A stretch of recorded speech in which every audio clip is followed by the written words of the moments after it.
todos y todas.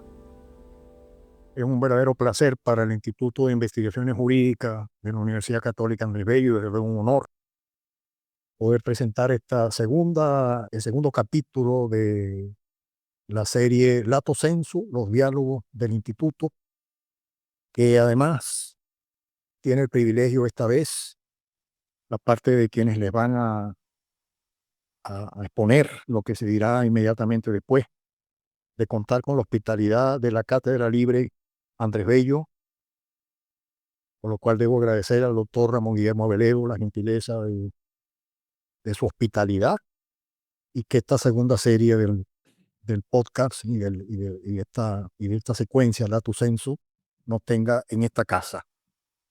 Quiero dar la bienvenida a la profesora Inés Quintero, a quien en mi nombre del Instituto y de la Facultad de Derecho de la Universidad Católica, le agradezco de especialísima manera la gentileza que ha tenido para con nosotros.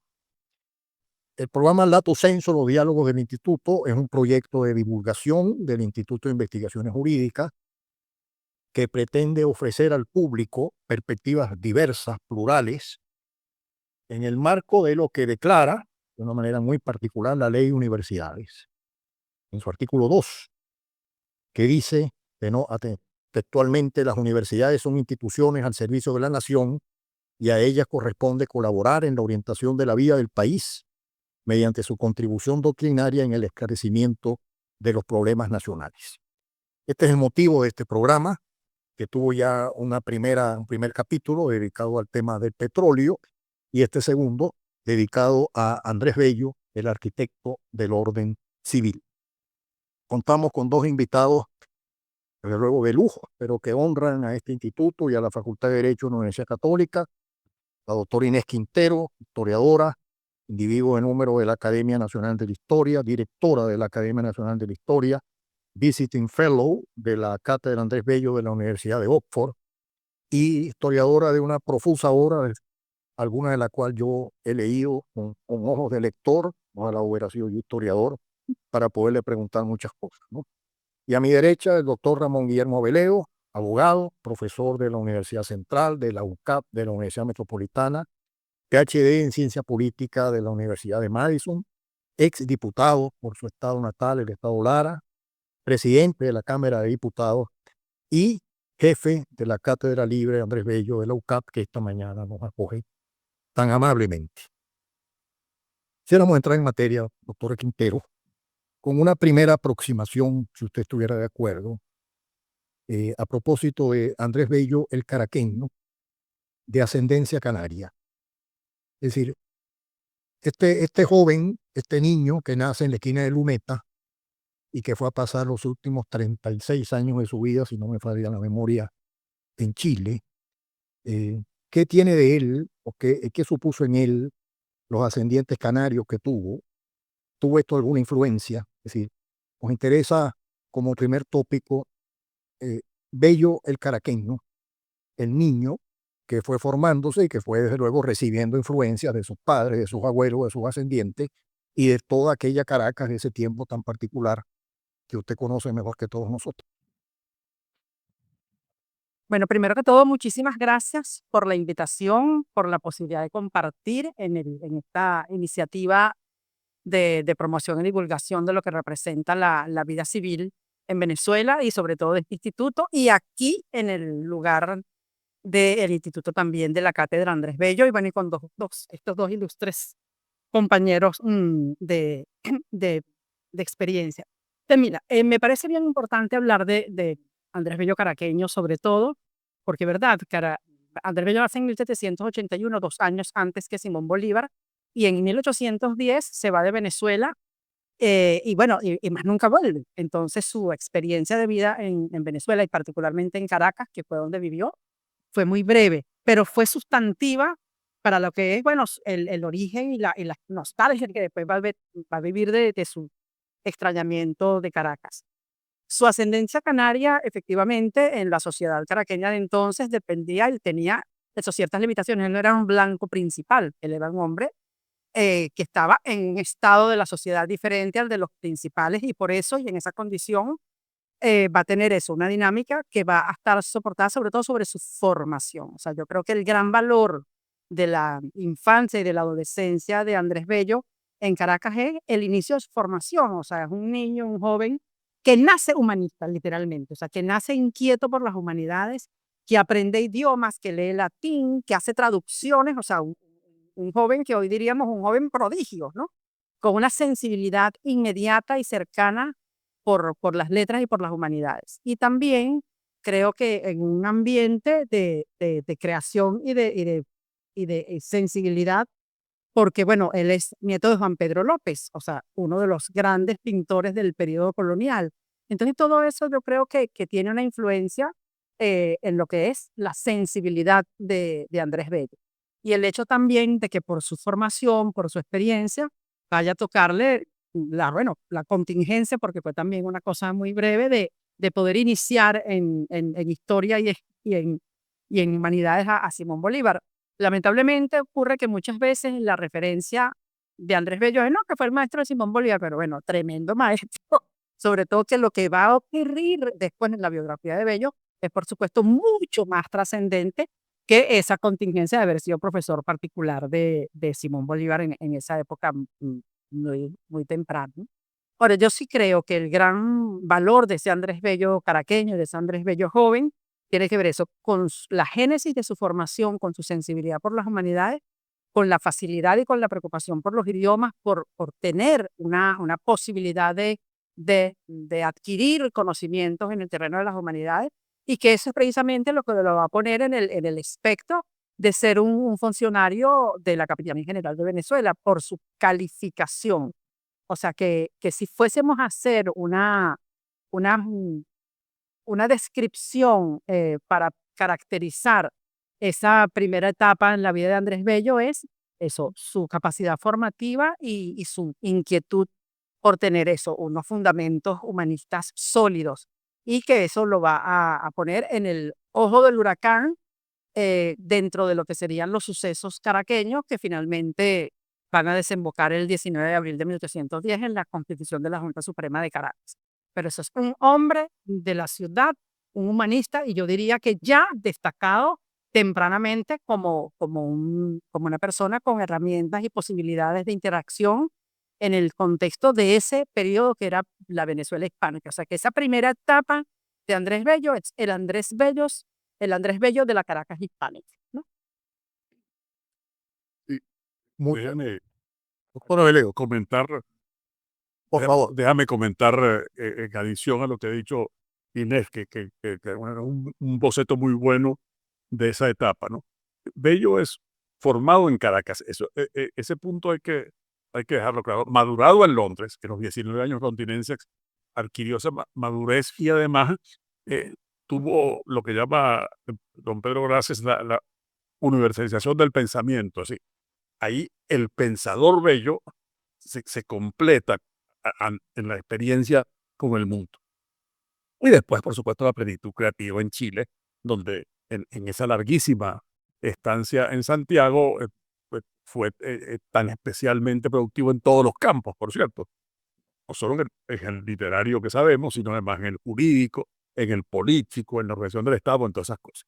Pero volviendo a Caracas un momentito, este Bello había estudiado, por supuesto, el bachillerato en artes, que se llamaba el grado de 3 años en la Universidad de Caracas, ¿no?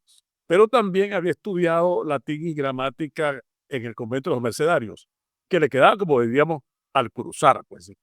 Él vivía en lo que sería después la esquina de Sala, pero cerca de la iglesia de las Mercedes. El convento de las Mercedes quedaba enfrente y bueno, cruzaba la calle el niño y el joven Bello para ir allá a aquella biblioteca eh, a, a estudiar latín y gramática. Por cierto, que esa es una Caracas, esa Caracas de esa vida intelectual y esa sensibilidad de la que habla Inés, es una Caracas, por cierto, que sin imprenta, porque la imprenta llegó después, pero con bibliotecas. Había muchas bibliotecas importantes. eh, de eso hay, por cierto, estudios, hay estudios históricos sobre esa biblioteca de Caracas en esa etapa, que sin duda eran está ahí como el secreto del misterio, de cómo había tanto pensamiento en aquella ciudad provinciana, pequeña, que era Caracas. Y en esa Caracas, sin imprenta, pero con bibliotecas, Bello tuvo la oportunidad pues, de leer y de formarse mucho, ¿no? Y por cierto que en esos primeros pasos como poeta y declamador, lo llamaban el Cisne del Arauco, en las tertulias en la casa de los Ustaris, a donde él podía ir llevado por uno de sus amigos. Bueno, así le decían. Digamos también de esa etapa otras características que van a ser muy visibles cuando vaya a Chile. Era una persona muy curiosa por las cosas de la naturaleza y era excursionista. No, inclusive no acompañó a Humboldt y Bonpland a la Ávila por razones de salud, porque no pudo, pues no le dio el físico. Sí, sí, entró, pero no llegó hasta arriba, no, se regresó, pues. Sí, no culminó y anduvo muchos del resto de Venezuela a Cumaná, porque Cumaná su padre fue funcionario allá y estuvo en Cumaná, pero del resto, todo el centro del país, Valles de Aragua, en lo que sería hoy el estado Miranda, en los alrededores de Caracas estuvo. Pero esa curiosidad por naturaleza es muy interesante. Y por cierto, el aprendizaje del inglés, que va a ser decisivo en su manutención en Londres, va a ser fundamental. Ese aprendizaje de inglés es con libros venidos de Curazao, que conseguía que le llegaran traídos de Curazao y que le permitieron el aprendizaje del inglés. En esa etapa de formación caraqueña, que es una etapa muy importante, él se va de 30 años, pero es un periodo en el cual el Bello que va a hacer empieza a formarse y están como las bases de esa formación. Bueno, muchísimas gracias. Creo que es una breboca que queríamos hacer en la referencia del joven, del niño Bello y del joven Bello caraqueño, hijo de inmigrantes, emigrante después, y en esos primeros años tan determinantes como fueron antes de la salida a Londres, y como decía la profesora Quintero, en ese viaje que no tuvo retorno. Pero permítame ir entonces precisamente a lo que fue la vida en Londres de 19 largos años. El doctor Abeleo en un trabajo que me pareció señero, muy interesante y que leí varias veces, publicado por la Academia Chilena de Ciencias Políticas, Sociales y Morales, que se llama Ramón Guillermo Abeleo, el senador Andrés Bello, habla del amargo, del pan amargo del destierro. Sí, esa circunstancia habitual, vital, donde se está jugando la formación intelectual de un Bello, pero en medio de una evidente precariedad, sobre todo en los años finales, ¿no? El doctor Abeleo habla del pan amargo de la pobreza del desterrado. En esos años, Bello transcribe a Bentham, estudia en la biblioteca de Miranda. Quisiera iniciar esta segunda ronda en orden inverso, para después escuchar a la doctora Quintero, preguntándole al doctor Abeleo cómo se forja un legislador en medio de la falta de un trabajo estable por tantos años. Sería Bello el primer gran ejemplo de la fuga de cerebros venezolanos, que tanto terminó beneficiando, más que a su patria, a toda la región. Eso me interesa, esa reflexión, si a ustedes les parece, por favor. Gracias. Fíjate que lo del destierro hay que siempre subrayarlo porque él siempre contempló la estada londinense como provisional, no como una cosa que iba a ser para tanto tiempo. Por cierto, tampoco en aquel momento pensaba que más nunca iba a volver a Venezuela. No hay ninguna evidencia de eso. Inclusive cuando él deja Londres para ir a Santiago, dice, bueno, me voy de esta ciudad que tengo tantos motivos para odiar y tantos motivos para querer, para amar. Porque claro, es verdad, había vivido vicisitudes a lo largo de esos 19 años muy fuertes. Eh, la inestabilidad laboral, porque claro, primero diplomático de Venezuela, pero eso fue cortico. Después entonces nada, era lo que fuera saliendo. Por relaciones alguien le conseguía que fuera tutor de unos muchachos, o las relaciones que allá, por ejemplo, Blanco White, aparte de Miranda, que lo conectó con gente, Blanco White fue una cosa, un tipo muy importante para conectarlo con la cantidad de españoles que vivían allá y con gente del mundo propiamente cultural inglés. Por cierto, Blanco White lo metió a él en el círculo de Holland House. Holland House es un palacio que había en lo que ahorita es Holland Park, en el oeste de Londres. Queda un resto de ese palacio, hay un restaurante muy bonito y tal. Pero en aquel momento ahí había una gran pelea. Bueno, donde estaban los poetas y los intelectuales más importantes de Londres en aquel momento. Y ahí iba Bello invitado por Blanco White a esas. Bueno, en ese tiempo la pobreza ayuda a formarlo, sí. Entre otras cosas porque, por ejemplo, él se pone en la biblioteca del Museo Británico, se abre la curiosidad por los filósofos griegos. Pero entonces resuelve aprender griego. Y entonces, para poder leer a los filósofos en griego, aprende el griego. Y aquel inglés que aprendió en Caracas le sirve, entre otras cosas, para un puesto que va a ser muy importante en su vida, que es en la legación de Chile, porque resulta que el que era el jefe, el ministro de Chile en Londres, no hablaba inglés. Y entonces, pues esa fue como la credencial principal. Y al comienzo no le tenía mucha confianza, el ministro no tenía mucha confianza a ellos. Lo veía como con desconfianza, porque era como recomendado de su antecesor. Pero resulta que le fue adquiriendo confianza porque dependía mucho de él, porque es el que hablaba inglés, ¿no? Y mira tú, que esa pasantía es la que le consigue el empleo posterior, el más duradero, sin las conexiones en Chile para que se vaya allá a trabajar en Santiago. ¿Qué creo yo que influye en la formación del legislador? Que tu pregunta que me parece a mí que es clara. Yo creo que, en primer lugar, claro, la experiencia de Londres. Si sales de Caracas, que era Caracas de ese momento, era Caracas chiquitica, provincial, a Londres, que bueno, que llegaría a ser el año 1925 la ciudad más grande del mundo, ¿ah? Era la capital del Imperio Británico, y que no solo tiene una vida intensa, donde además es muy importante no solo la política, que tiene una estabilidad, pero vive un momento, por cierto, de crisis. La política inglesa en aquel momento, eh, distintas, una crisis muy seria de representatividad. Saque esta cuenta. Para el Parlamento británico votaban 500.000 personas. Eso es lo que elegía el Parlamento británico de un país de 24 millones de personas, ¿no? Así que empieza a sentirse en aquel momento que sí era intimidad, pero la revolución industrial, la incorporación de nuevas masas de gente y nuevas demandas sociales, y todo eso lo vive Bello. Vive además de cerca la política europea, de cerca y de lejos.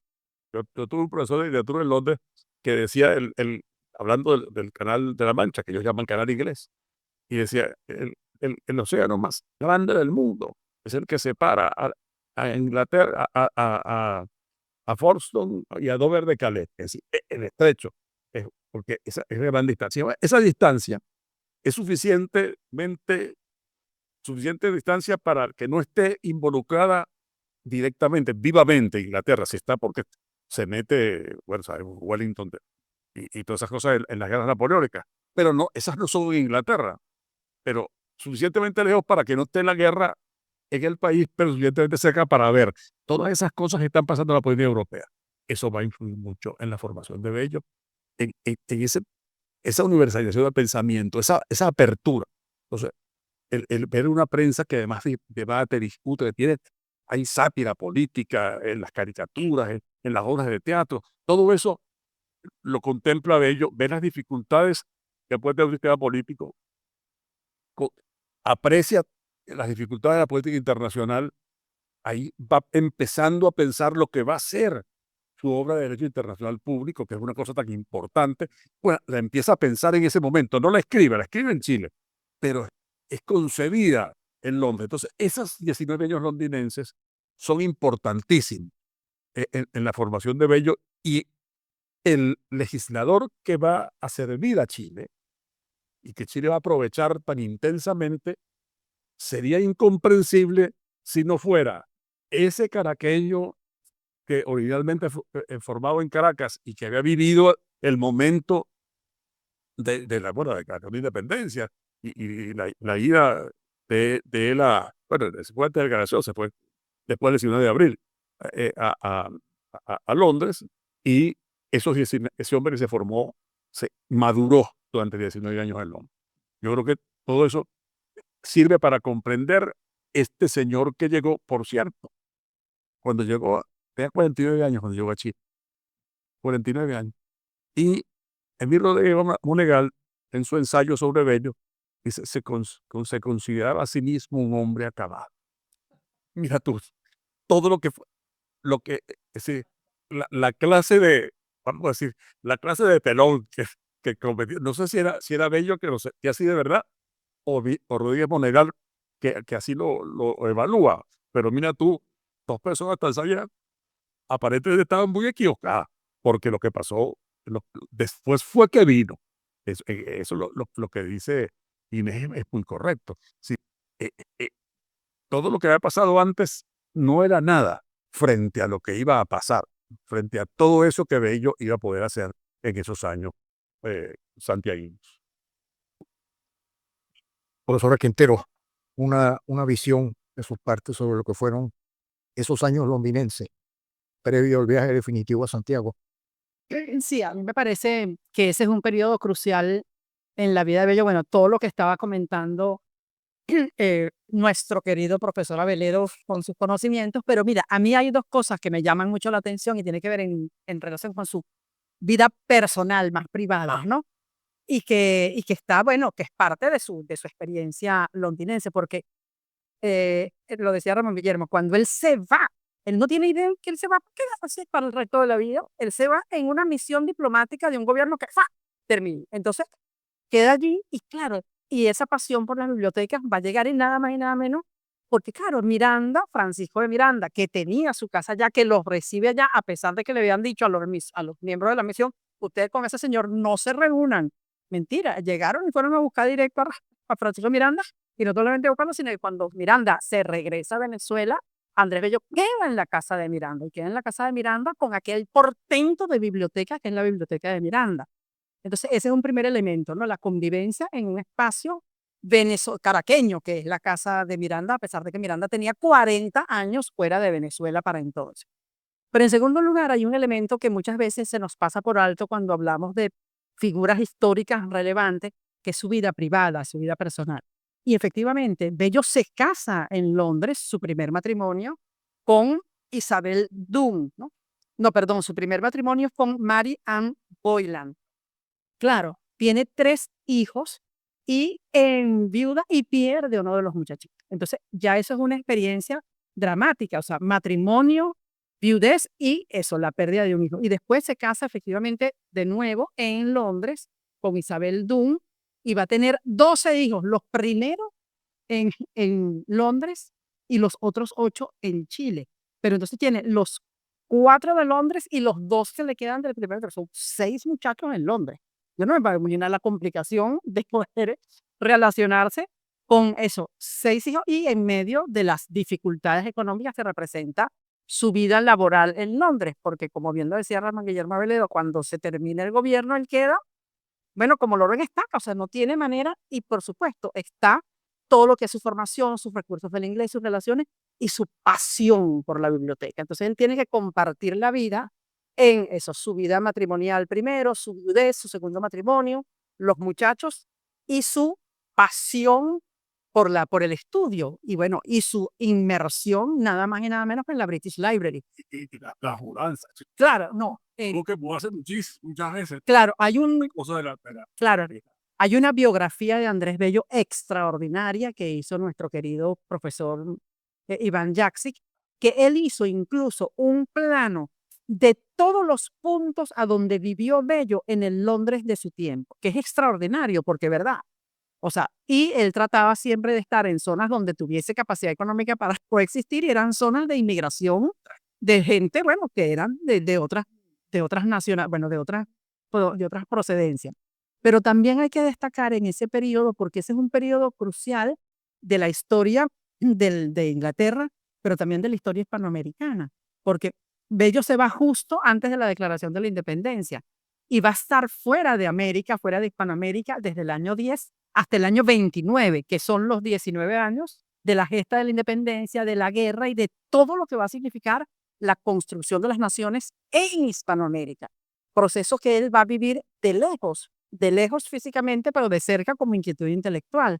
Y es de ese periodo también donde está la publicación de Biblioteca Americana, que es una publicación dedicada a los temas hispanoamericanos, y posteriormente, también desde Londres, el Repertorio Americano, que son dos publicaciones que hace con toda esta comparsa de personas que están allá, que son sensibles al tema hispanoamericano y que van a ser, ¿verdad?, una puerta de reflexión acerca de su mirada en torno a la independencia. Y yo creo que parte de la tardanza o de la distancia que hubo en la historiografía venezolana en particular sobre la figura de Bello es que no estuvo jamás montado en un caballo y no estuvo jamás en medio de la guerra. Entonces, esta gente de pensamiento, de creación, de reflexión, que tiene una importancia crucial en la definición de todo lo que va a ser el proceso de construcción de las naciones, está allí, concebido y construido en Londres.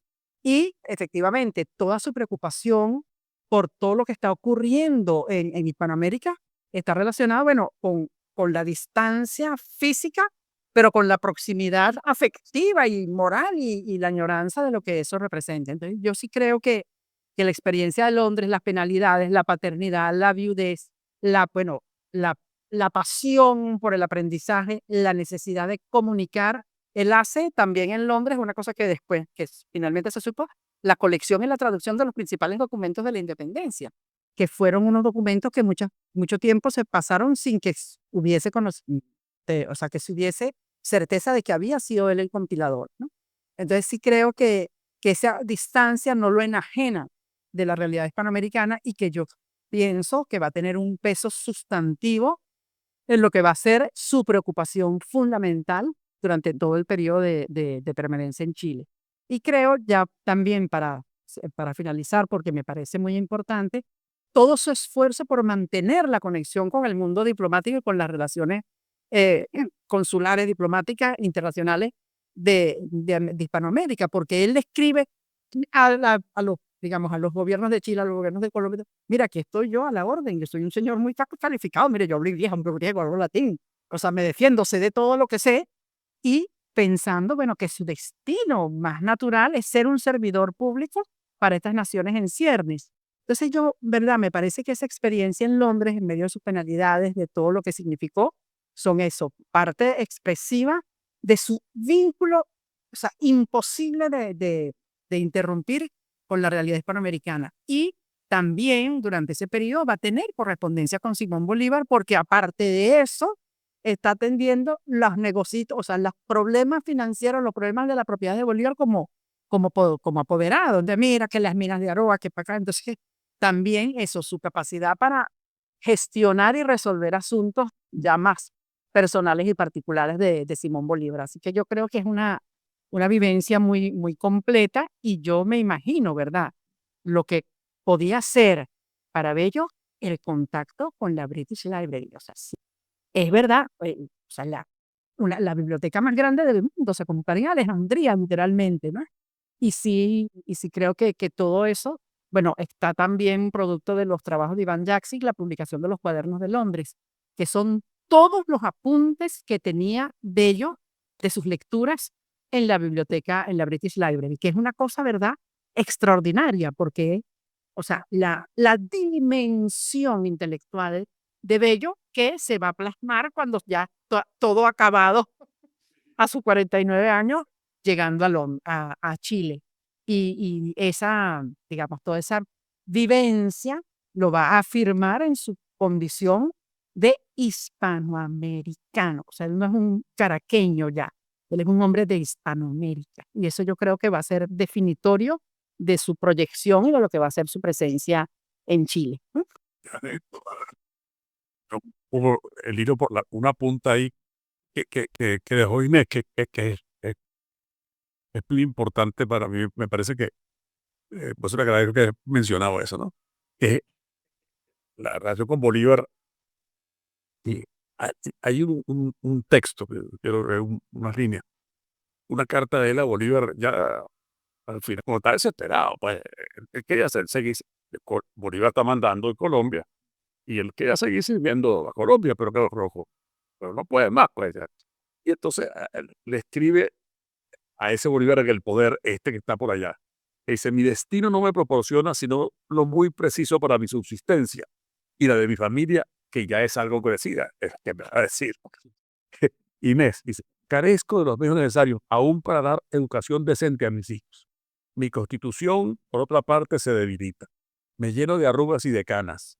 Y veo delante de mí, no digo la pobreza, que ni a mí ni a mi familia nos espantaría, pues ya estamos hechos a tolerarla, sino la mendicidad. Ese tipo escribe eso en la ovillita, determinando tener de irse para Chile. Dice: si no puedo más. Y entonces acepta la oferta chilena y termina yéndose para allá. Pero la añoranza, el que seguir vinculado a Venezuela, y por cierto, seguir vinculado a toda la América hispana, esos contactos que son también producto de esas mudanzas, porque ¿dónde está? Bueno, estaban los españoles, estaban los mexicanos, guatemaltecos, esos eran sus amistades allá, con los que trabaja en el repertorio y, como en la revista. Bueno, pero este hombre que ya le teme a la indigencia y piensa, bueno, como recurso desesperado, acepta esta ida para Santiago, bueno, que va a cambiar su vida y, por cierto, va a influir la vida de Chile. Nosotros demasiado entusiasmados, pero es que también haciendo la mención a lo que tú decías, porque efectivamente, cuando ya Bello decide, bueno, aceptar aquel cargo, pero además que era buenísimo, le pagaban los viáticos y el viaje y toda esa muchachera, y véngase para acá y le tenemos garantía de su ubicación en Chile. A Bolívar se entera de que se le adelantaron y manda su carta, esa carta también que es para advertir, bueno, un momentico, agarren ese hombre, no lo dejen ir. Y entonces es una carta a Fernández de la Madrid que le dice: ruego a usted que no deje perder a ese ilustrado amigo en el país de la anarquía. O sea, en el país de la anarquía, que es Chile, ¿no? Sí. Su patria debe ser preferida a todo y él digno de ocupar un puesto muy importante en ella. Eso lo está escribiendo desde Quito en abril del año 29. Ya Bello está montado en el barco, o sea que no había manera de atajarlo, ¿no? Pero sobre todo el tema de calificar a Chile, el país de la anarquía, que bueno, que había ya, ¿verdad? Un momento que claro, había mucha inquietud y que a raíz de la división, que allá llaman la abdicación en la historiografía chilena, de O'Higgins, empezó el periodo de la anarquía, así llamado en la historia chilena. Entonces, claro, Bolívar dice: si hay para allá, son ni menos mal, porque por ahí el ranco aquí en el... ahora dime usted, exactamente. Bueno, qué bueno que nos dejaron precisamente a portas de la llegada al puerto de Valparaíso el 25 de junio de 1829, cuando terminaba el periodo que los historiadores chilenos llaman el periodo de la anarquía, y empezaba el periodo porteliano, que significó Portaliano, sí. varios presidentes, Prieto, Bulnes, Montt, Pérez, etc. Y desde luego, quisiera ahora empezar con la profesora Quintero, ¿no? La intensidad de lo que pasó en tan poco tiempo, ¿no? Decía el doctor Abeleo en este trabajo que cité antes, habían transcurrido apenas 3 años, 3 meses y 17 días de su desembarco en Valparaíso. ¿Y qué estaba pasando en ese momento? ¿Y qué había pasado? Aparece el bello periodista, funda el Araucano en 1830. En 1832 es chileno por disposición de la ley. En 1836 Diego Portales lo postula como senador, su compadre. En 1842 la ley orgánica que crea la Universidad de Chile y lo tiene a él como primer rector. Y en 1857 publica el Código Civil. Es decir, tiempo más intenso en un periodo tan breve, yo creo que desde luego justifica ver con admiración y profundo cariño por ese país, que es también la mía, estoy seguro que de la de ustedes, lo que fue la etapa de ese joven, todavía por inquieto, que llega con 49 años al puerto de Valparaíso. Sí, es fascinante, ¿verdad? La capacidad de trabajo de Andrés Bello, ¿no? Porque como decíamos antes, él llega con 6 hijos, ¿no? O sea, los 4 del primero, y allá tiene 8 más, ¿no? Entonces, tenía además una capacidad de reproducción importante el doctor Bello, ¿no? Pero bueno, en cualquier caso, lo que dice, o sea, él empieza efectivamente en el Araucano, pero también él tiene una vocación docente que es extraordinaria, porque esa vocación docente, obviamente, la expresó en cierta manera en Londres como preceptor, pero aquí va a estar incorporado a la actividad docente formal, o sea, en unas instituciones que están dispuestas para eso. Él estuvo director del Colegio de Santiago, allí daba clases de lengua, de literatura chilena, de legislación, ¿no? Y también en el liceo, y también daba clases particulares en su casa para defenderse y para... Entonces daba clases de derecho, de legislación, de latín, de derecho romano, de gramática, de literatura, de filosofía.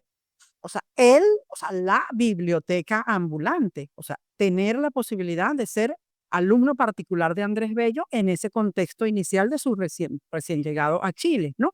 Y además de eso, todo lo que va a significar la carrera, eso, académica, docente y política, ¿no? Porque le dan la ciudadanía y después Bello efectivamente no tenía estudios formales universitarios. Entonces decía, bueno, ¿y cómo haríamos? Este señor no tiene ningún título, entonces le dan el título de universitario después para que pueda ser rector, porque ¿cómo va a ser rector si no tiene título, ¿no? Entonces, todo esto da cuenta de la manera en que Bello se va insertando en la vida intelectual chilena y con la velocidad que eso ocurre, y además la significación que tiene, porque está la parte docente, la parte intelectual, la parte política y la amplitud de, digamos, por decir, de géneros, de especialidades, de preocupaciones que tiene Bello. Y a mí, obviamente, siempre me llama particularmente la atención, por defecto de formación y por inspiración de formación, lo que va a significar Bello ya como rector de la universidad, cuando lo asume en 1842, su preocupación por la historia, porque efectivamente sabemos y hay conciencia y conocimiento de todo lo que va a significar el derecho, la poesía,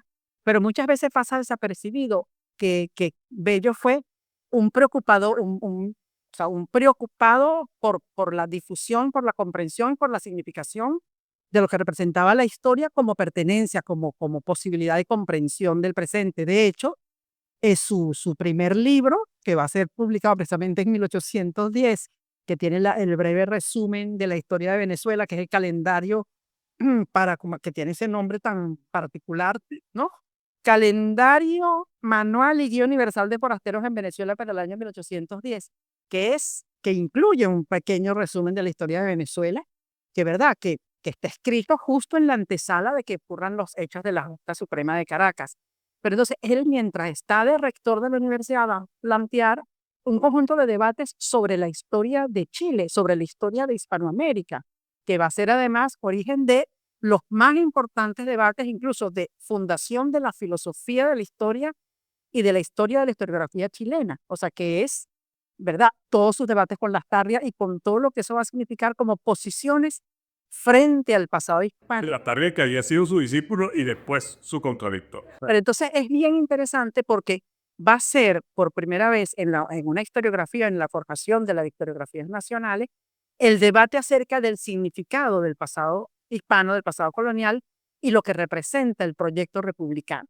Y allí, ¿verdad? Lo que va a plantear Bello, mira, tú no te puedes desprender del pasado como que si eso no existiera.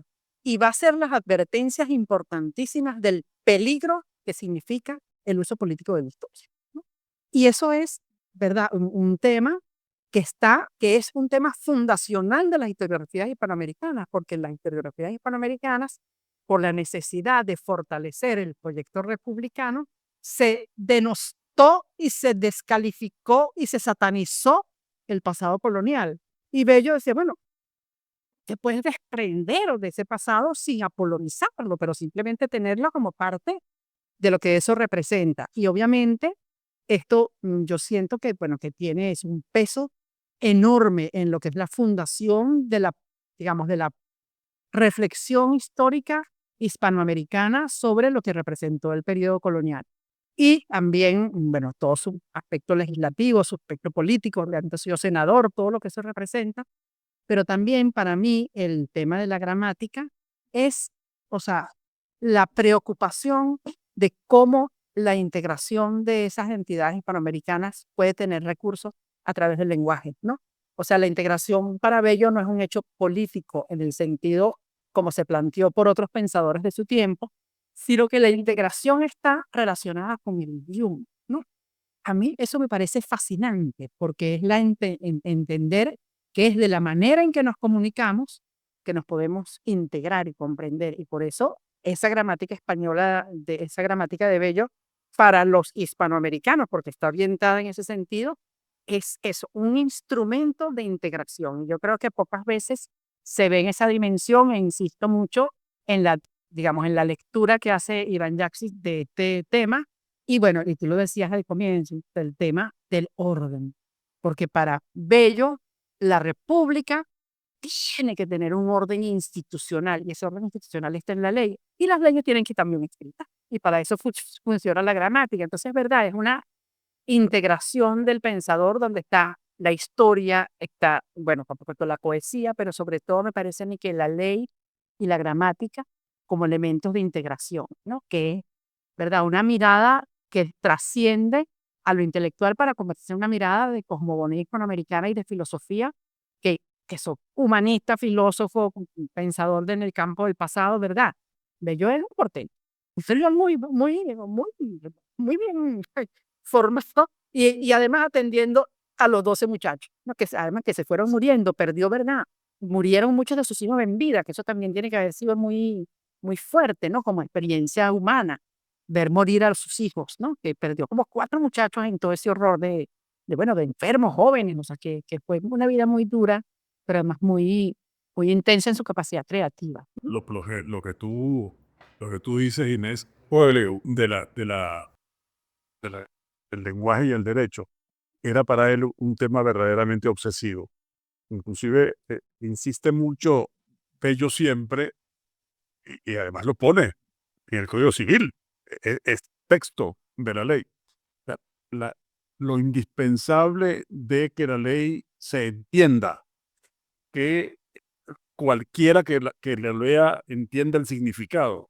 Sí, usar la menor cantidad de términos técnicos son los indispensables para que todo el mundo esté cerca del derecho. Es algo que, por cierto, oye, es una cosa de la cual los abogados le hacemos menos caso, porque claro, esa tendencia a hacer de la ley y del derecho como una lengua extranjera, y en la cual entonces los que sabemos el idioma cobramos por traducir, eso es algo contra lo que Bello reaccionaba.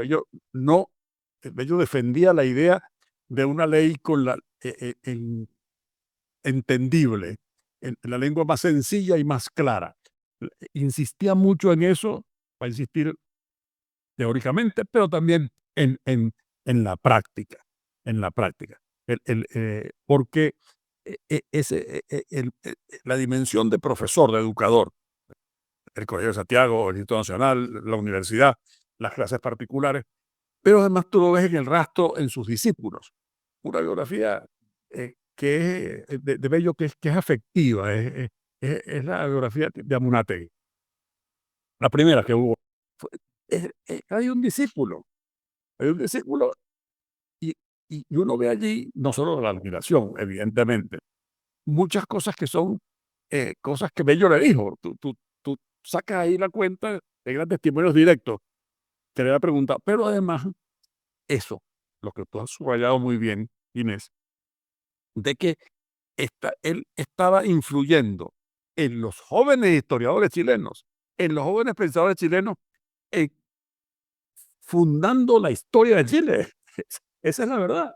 Entonces, esa idea, ese pensamiento, esa idea de la historia que tú destacas es una cosa, pero muy, muy crucial en su vinculación con el derecho, claro, porque no romper con las instituciones ignorando el pasado. Y por eso mucha gente subraya como el conservatismo de Bello. En realidad era realismo, era lo que, por cierto, en usted me parecía sorprendente, que era de Caldera. Sí, muy legislado, 20 años. Tenía 20 años Caldera cuando escribió. En la Venezuela del gomecismo. Es decir, y hace esas cosas sorprendentes. Y por cierto, dice que combina el naturalismo como un sano historicismo.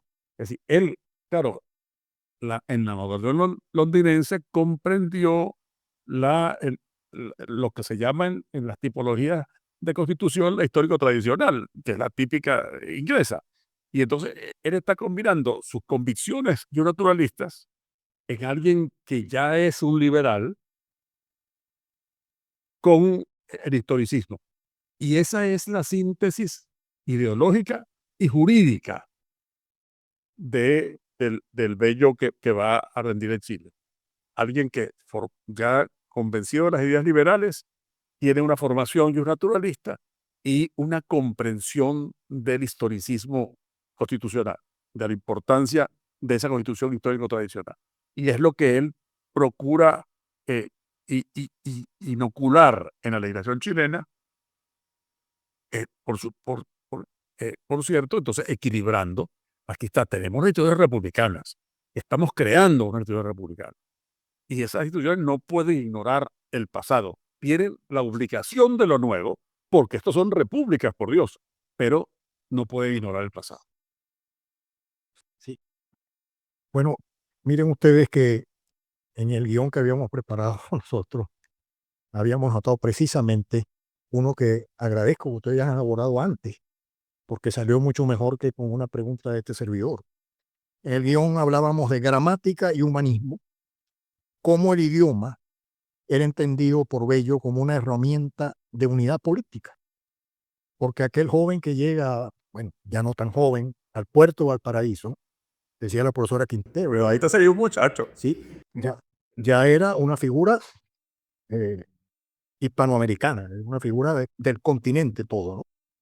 Y esta es la última reflexión que por razones de tiempo quisiera pedirle, bueno, una reflexión y después un cierre, a propósito de aquel desterrado que sale de una casa caraqueña y que hoy día preside el patio poniente de la Casa Central de la Universidad de Chile, en Alameda 1058, en la ciudad de Santiago.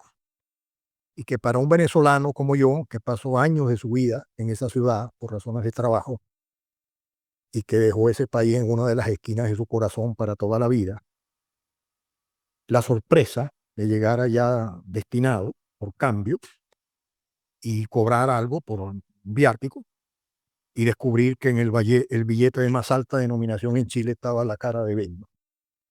El impacto que para mí eso significó, no se lo narraré a mis nietos. Aquí lo sacamos los billetes. Y ahora No está. pues ya no hay billete, pero la última vez que hubo, yo no estaba, no he cambiado. Porque Puro, no sé. Sí. Termino con esto y pidiéndole, empezando con la profesora Quintero, aquel desterrado encontró una patria que hacer, porque efectivamente se estaba haciendo una patria también, en un momento político muy particular de la historia de Chile, donde vivió los 36 años seguramente más fecundos de sus 84 años de existencia. Dejó una monumental obra jurídica, literaria, educativa, legislativa, política, administrativa, como legado y como recuerdo para toda la vida, ¿no? Ese bello migrante, educador y legislador, profesora Quintero, él le dice hoy a los millones de venezolanos que viven dentro y fuera de nuestra frontera, es decir, ¿cuál es la vigencia del pensamiento de Bello en un momento tan particular de la historia del país, donde se habla de tantas cosas, ¿no? ¿Verdad? Muchas gracias. Esta reflexión final, pero Yo quería retomar el tema del idioma como recurso universal, porque lo dice textualmente Bello en alguno de sus textos, cuando dice: juzgo importante la conservación de la lengua de nuestros padres en su posible pureza, como un medio providencial de comunicación y un vínculo de fraternidad entre las varias naciones de origen español, derramadas sobre los dos continentes. Entonces, claro, ese derramamiento venezolano que hay hoy tiene en el idioma una herramienta de integración. Y sí, yo sí creo que es muy conmovedor, ¿verdad? Cuando uno está en Santiago de Chile y ve la estatua de Bello en la puerta de la Universidad de Chile, porque, ¿verdad? Hay una presencia y de hecho, muchísimos chilenos piensan que, bueno, Que China es con ellos. claro que efectivamente fue chileno, Sí, así es. pero que es originalmente venezolano, o sea que eso no se pierde, ¿no? Y en segundo lugar, creo que ha sido muy motivador porque cuando yo he tenido la ocasión de estar en Chile y de reunirme con venezolanos que están allá, sienten como que la referencia de Bello es, oye, siempre hay una posibilidad de crecer independientemente de que estés fuera de tu país, ¿no? Y de convertirte en una referencia, como de hecho está ocurriendo con la cantidad de venezolanos que han construido sus vidas en los últimos años fuera de Venezuela.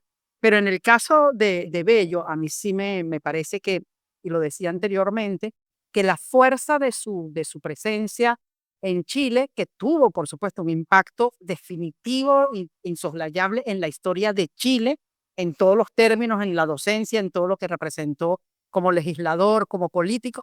Pero lo que más me parece relevante de esa obra es eso, cómo se derramó más allá de las fronteras de Chile, porque de hecho el código chileno fue referente de todos los códigos, de la génesis de los códigos en el resto de Hispanoamérica, ¿no? El derecho de gente, o sea, el derecho de gente fue una herramienta de integración. Entonces, son esos temas que muchas veces se pierde de vista respecto a lo que representa como trascendencia histórica, más allá de las fronteras de lo que pudo haber sido su origen caraqueño y su desarrollo profesional y lo que significó su impronta en la historia de Chile. Y sí pienso que hoy, y esto lo digo con absoluta responsabilidad, la comprensión de Bello en la sociedad venezolana es limitada. Tiene, y lamentablemente, como consecuencia, bueno, de un distanciamiento que no obedece exclusivamente a los últimos años, sino que tiene una historia más prolongada, que es que el humanismo, la producción intelectual, el pensamiento, no es el eje conductor de la reflexión en nuestra sociedad, ¿no? O sea, hay otras cosas que importan más o que por lo menos ocupan mayor, digamos, mayor espacio, mayor interés, pero durante lo que significó el periodo de existencia de Bello, que es el periodo de la independencia y la mitad del siglo XIX, bueno, hasta los años 60, las figuras esenciales, los protagonistas de la historia, eran los hombres que andaban montados en caballo con una pistola en el cinto. Entonces, un hombre que lo que tiene como respaldo es esta monumentalidad de obra intelectual, no está en el primer lugar del registro. Y a mí sí me parece importante pensar en cómo se construyó esa memoria, ¿no? Porque una cosa es la significación histórica de un personaje por sus hechos y otra la conservación de la memoria de ese personaje. Y creo que en el caso de Chile esa memoria está muy presente, ¿no?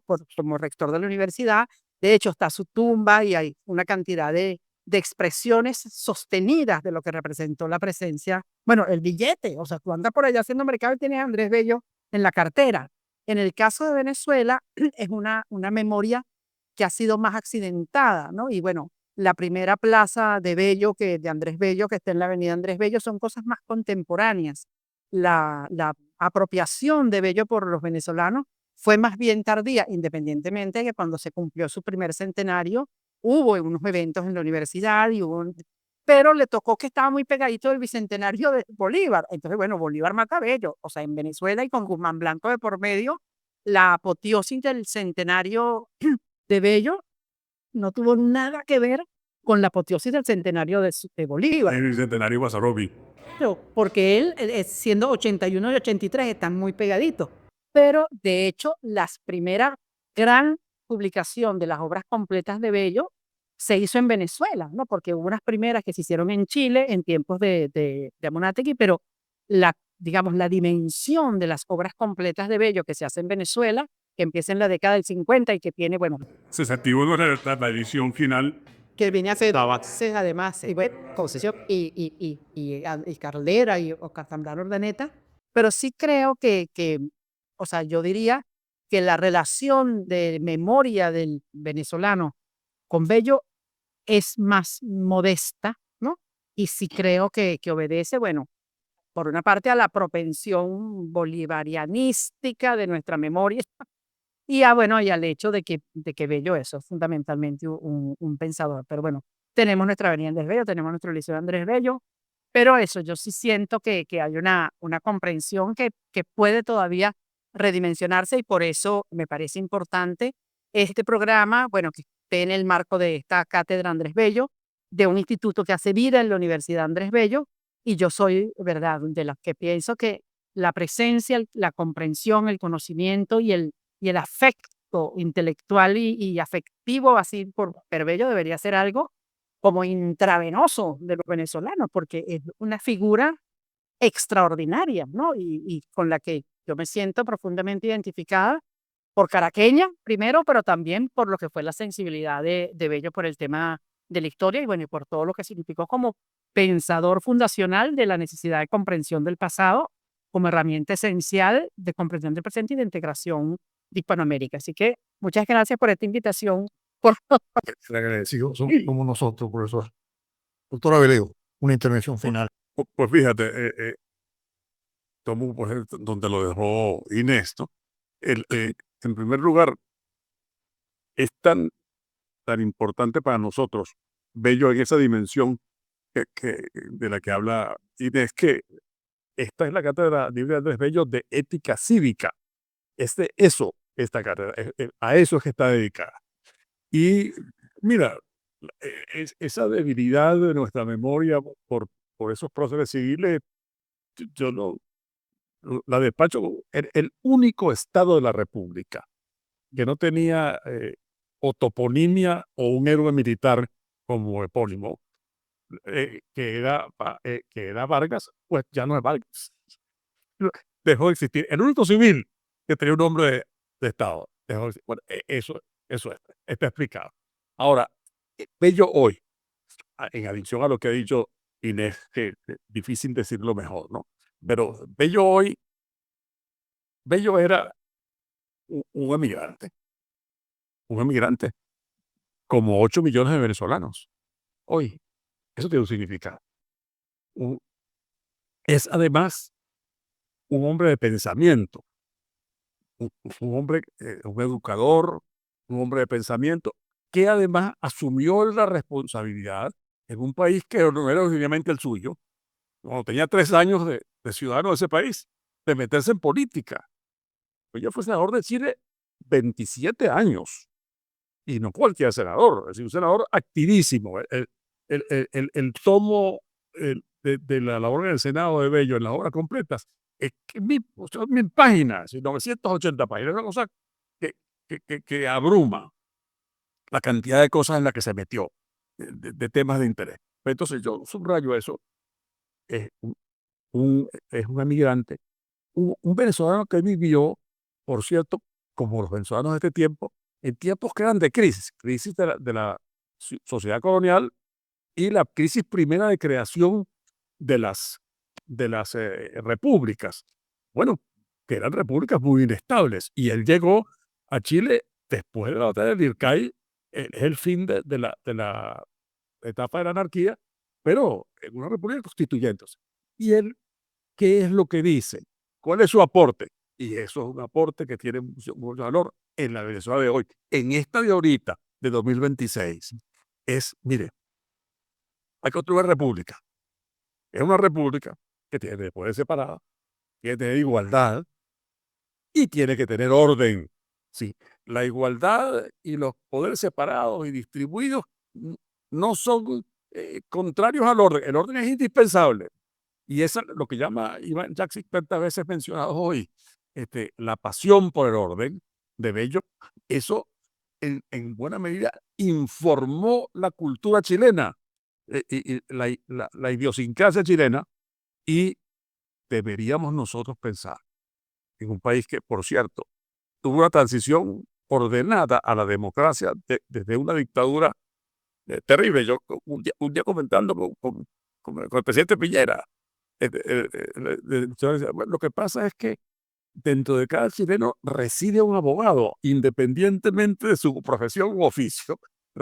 Y eso en buena medida es bello, que está ahí, que fue el que le dio ese contenido. Entonces, la, la patria es la ley, la legalidad es fundamental para poder construir una democracia estable y un país que progrese.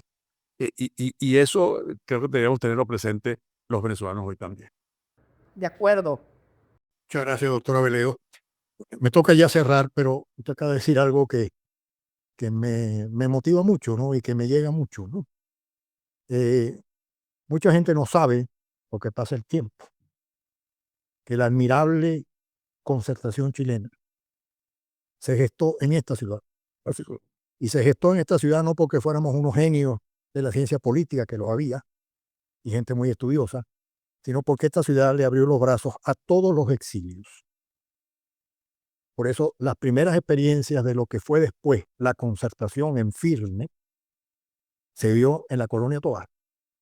Y de eso hay actores que todavía viven, que han narrado esa experiencia. Sergio Vitar, que todavía vive, que estuvo exiliado en Venezuela, y que cuentan esa experiencia de lo que fue.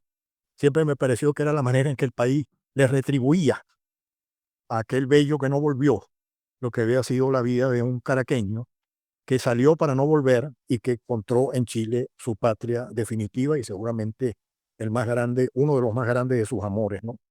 Yo quisiera agradecer, desde luego, empezando por la profesora Inés Quintero, por el profesor Ramón Guillermo Veleo, este podcast, agradecerle al profesor Veleo que nos haya permitido este espléndido recinto de la Cátedra Libre Andrés Bello.